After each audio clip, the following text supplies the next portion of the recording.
तर पुढची बातमी आहे महाविकास आघाडीची। विधानसभा निवडणुकीपूर्वी मवियामध्ये आता जागा वाटपावरून रस्सीखेच सुरू आहे। दरम्यान आपल्याला शरद पवारांच्या राष्ट्रवादीचे 85 आमदार निवडून आणायचे आहेत असं म्हणत शरद पवारांचा पक्ष 85 पेक्षा जास्त जागा लढवणार असल्याचे संकेत आमदार रोहित पवार यांनी दिलेत।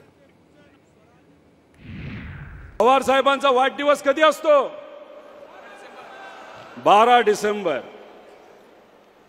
आपलं विधानसभेचं इलेक्शन नोव्हेंबरच्या आसपास होईल, कदाचित 16 नोव्हेंबर। म्हणजे नोव्हेंबर डिसेंबरच्या आधी आलं का नाही आलं? मग आपण सर्वांनी मिळून निर्धार करायचा का पवार साहेबांच्या वाढदिवसानिमित्त 85 आमदार आपल्या पार्टीचे या महाराष्ट्रातून निवडून आणायचे।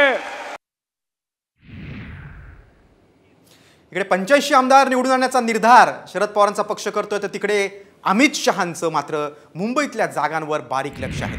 विदर्भ मराठवाड्यानंतर अमित शहांच्या टार्गेटवर आता मुंबई आहे। मुंबईसाठी केंद्रीय गृहमंत्री आणि भाजपचे चाणक्य अमित शहा यांचं विशेष प्लॅनिंग आहे।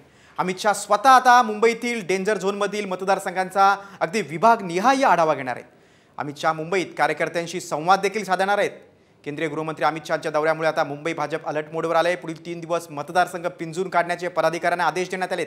पुढच्या 3 दिवसात मुंबईतील प्रत्येक विधानसभा मतदारसंघाचा एक रिपोर्ट तयार केला जाणार आहे। हा रिपोर्ट अमित शहा यांच्याकडे सुपूर्द केला जाईल। ज्यांची कामगिरी समाधानकारक नाही त्या आमदारांचं मात्र हा टेन्शन वाढवणारी बातमी।